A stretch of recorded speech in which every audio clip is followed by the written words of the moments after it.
لوگ حضور علیہ الصلاۃ والسلام کی دعوت سے متاثر ہو کر دن بدن اسلام کے حلقۂ بگوش میں داخل ہوتے جا رہے تھے۔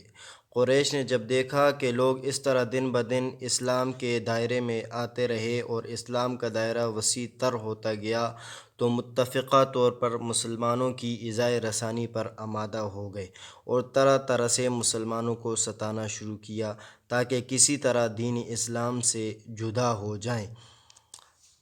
جب حضور علیہ الصلاۃ والسلام کی اپنی ذات پر ہر قسم کے مظالم اور تکالیف برداشت ہوتے چلے گئے، لیکن جب صحابہ کرام رضی اللہ تعالی عنہم اور دیگر اقارب تک اس کی نوبت پہنچی اور دیکھا کہ وہ نہایت صبر کے ساتھ مظالم سہنے کے لیے تیار ہیں مگر اس کلمہ حق اور نور الہی سے منہ موڑنے کے لیے تیار نہیں جو ان کو آپ علیہ الصلاۃ والسلام کے ذریعے سے وصول ہوا، تو ان حضرات کو اجازت دی کہ وہ ملک حبشہ کی طرف ہجرت کریں اور فرمایا کہ تفرقوا فی الارض فإن اللہ سیجمعکم۔ قالوا الی این نذهب؟ قال الی ہنا، واشار بیدہ الی ارض الحبشہ۔ تم اللہ کی زمین پر کہیں چلے جاؤ، یقیناً اللہ تعالیٰ تم سب کو عنقریب جمع کرے گا۔ صحابہ نے عرض کیا کہ کہاں جائیں؟ آپ نے ملک حبشہ کی طرف اشارہ فرمایا اور یہ بھی فرمایا کہ وہاں جو بادشاہ ہے اس کی قلم رو میں جو بھی چلا جائے ظلم سے بچ جاتا ہے۔ اور اس وقت حضرات صحابہ کرام رضی اللہ تعالی عنہم ظاہری اور جسمانی شدائد و مصائب سے اکتا کر نہیں بلکہ کفر اور شرک کے فتنے سے گھبرا کر ہجرت کی تاکہ حبشہ کی طرف چلے جائیں اور وہاں آرام اور سکون سے اس عبادت کو سر انجام دے جو انہیں حضور علیہ الصلاۃ والسلام نے بتائی۔ تو اس وقت صحابہ کی ایک مختصر جماعت حبشہ کی طرف ہجرت کے لیے روانہ ہو گئے، جس میں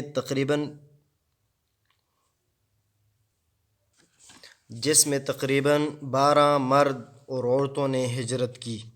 یہ مختصر جماعت حبشہ کی طرف روانہ ہو گئی، جس میں حضرت عثمان اور ان کی زوجہ محترمہ اور حضور علیہ الصلاۃ والسلام کی بیٹی حضرت رقیہ رضی اللہ تعالی عنہا بھی شریک تھیں، اور حضور علیہ الصلاۃ والسلام کے چچا کے بیٹے حضرت جعفر بن ابی طالب بھی موجود تھے۔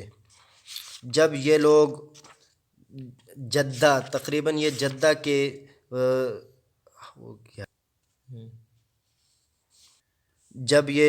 جدہ کے بندرگاہ کے قریب پہنچے تو وہاں 2 کشتیاں حبشہ کی طرف روانہ ہونے جا رہی تھیں، تو یہ بھی وہاں سے حبشہ کی طرف روانہ ہو گئے اور حبشہ کی طرف پہنچے۔ جب یہ خبر مکہ میں پھیلی تو انہوں نے اپنے آدمی ان کی طرف بھیجے، لیکن وہ چلے گئے اور یہ ناکام واپس آ گئے۔ یہ وہاں 3 مہینے تک رہے، لیکن بعد میں یہ خبر جب سنی کہ اہل مکہ مسلمان ہو گئے تو یہ حبشہ سے واپس مکہ آئے، مگر مکہ کے قریب پہنچ کر معلوم ہوا کہ یہ خبر غلط ہے۔ اب یہ لوگ کشمکش میں تھے کہ لہٰذا کوئی چھپ کر اور کوئی کسی کی پناہ لے کر مکہ میں داخل ہوا۔ اس کے بعد ایک دوسری ہجرت حبشہ کی طرف روانہ ہوئی، اس میں حضور علیہ الصلاۃ والسلام کے چچا کے بیٹے حضرت جعفر بن ابی طالب اور دیگر بہت سے صحابہ بھی موجود تھے۔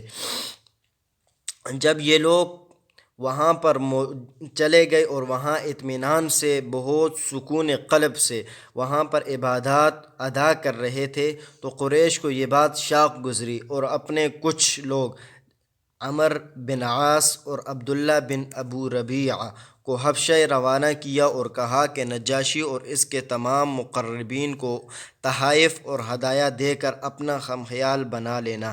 چنانچہ عمر بن عاص اور عبداللہ بن ابی ربیعہ دونوں حبشہ پہنچے۔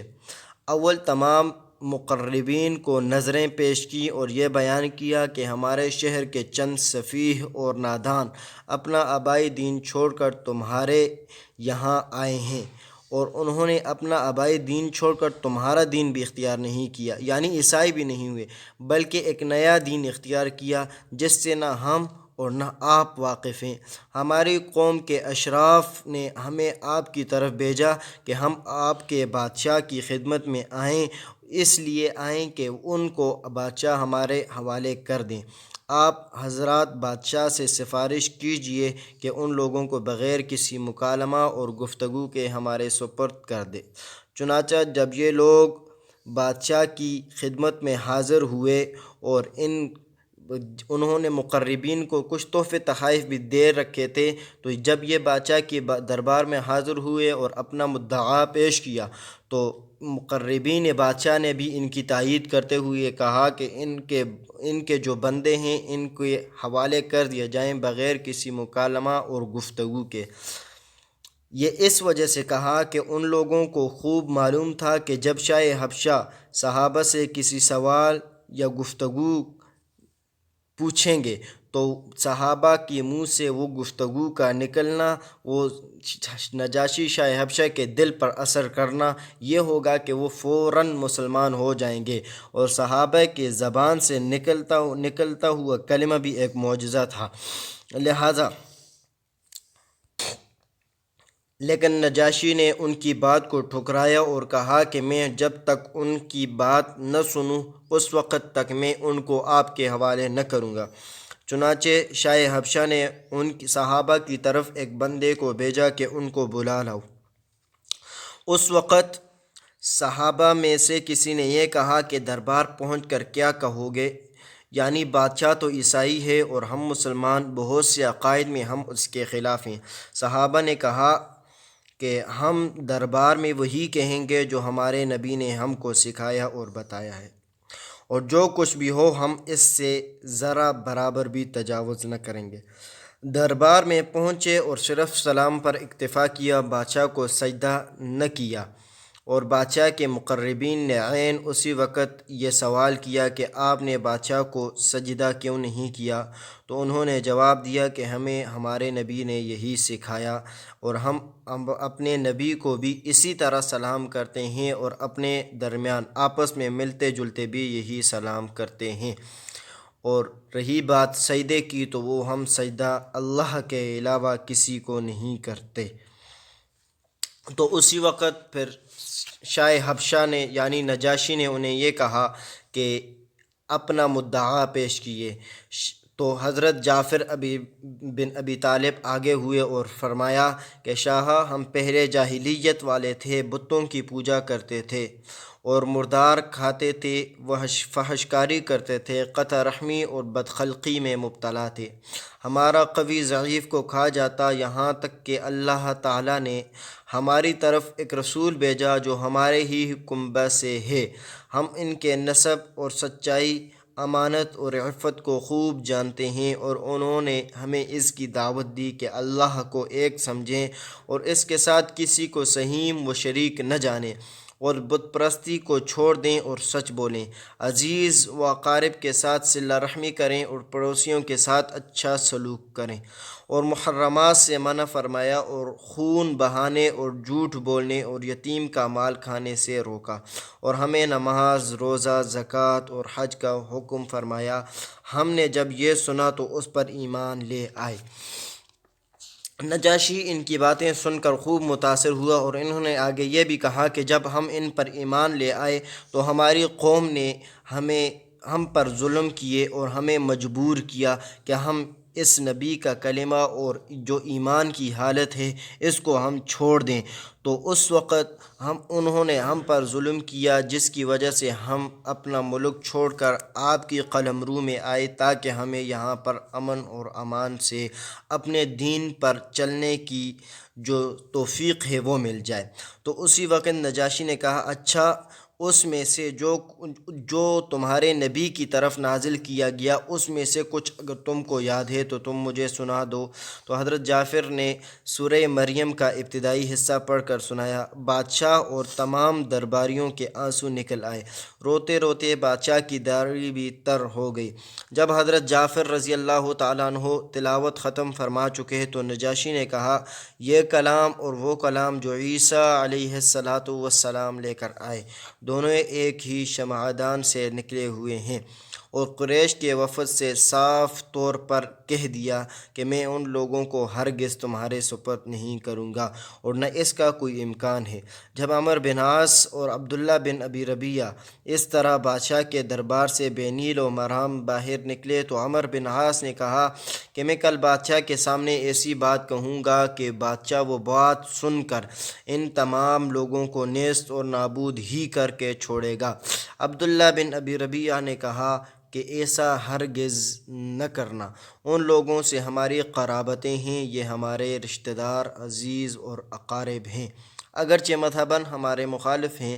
مگر عمرو بن عاص نے ایک بھی نہ سنی۔ اگلا روز ہوا تو عمرو بن عاص نے نجاشی سے کہا کہ اے بادشاہ، یہ لوگ حضرت عیسیٰ علیہ السلام کی شان میں بہت ہی سخت باتیں کہتے ہیں۔ نجاشی نے صحابہ کی طرف بلاوا بھیجا۔ اس وقت صحابہ کو بہت تشویش ہوئی۔ جماعت میں سے کسی نے کہا کہ بادشاہ، حضرت عیسیٰ علیہ السلام کے بارے میں بادشاہ کے سامنے کیا کہو گے؟ تو اسی پر سب نے متفقہ طور پر کہا کہ خدا کی قسم، وہی ہم کہیں گے جو ہمارے نبی نے ہمیں کہا، جو کچھ بھی ہو ذرہ برابر بھی اس کے خلاف نہ کہیں گے۔ دربار میں پہنچے نجاشی نے مسلمانوں سے مخاطب ہو کر دریافت کیا کہ تم لوگ حضرت عیسیٰ علیہ السلام کے بارے میں کیا کہتے ہو؟ حضرت جعفر نے فرمایا کہ ہم ان کے بارے میں وہی کہتے ہیں جو ہمارے نبی نے فرمایا، وہ یہ ہے کہ حضرت عیسیٰ علیہ السلام اللہ کے بندے اور اللہ کے رسول تھے اور خدا کی خاص روح اور خدا کا خاص کلمہ تھے۔ نجاشی نے زمین پر سے ایک تنکا اٹھا کر یہ کہا کہ خدا کی قسم، مسلمانوں نے جو کہا عیسیٰ علیہ السلام اس سے ایک تنکے کی مقدار بھی زائد نہیں۔ اس پر درباریوں کو بہت غصہ آیا، بہت ناک منہ چڑھائے، مگر نجاشی نے ذرا برابر پرواہ نہ کی اور صاف کہہ دیا کہ تم کتنا ہی ناک منہ چڑھاؤ مگر حقیقت یہی ہے۔ مسلمانوں سے کہا کہ تم امن اور امان سے رہو، ایک سونے کا پہاڑ بھی یہ لوگ اگر مجھے دیں تو میں یہ بھی پسند نہ کروں گا کہ تم کو میں یہاں سے بھیج دوں، اور حکم کیا کہ قریش کے تمام تحائف اور ہدایہ واپس کر دیے جائیں اور جو انہوں نے نذرانے پیش کیے وہ بھی دوبارہ دیے جائیں۔ واللہ، خدا نے میرے ملک اور میری سلطنت بغیر کسی رشوت کے مجھ کو دلائی، لہٰذا میں تم سے رشوت لے کر ان لوگوں کو ہرگز تمہارے سپرد نہ کروں گا۔ دربار ختم ہوا، مسلمان نہایت شاداں و فرحاں نکلے اور قریش کا وفد نہایت ذلیل و ندامت کے ساتھ باہر نکلا۔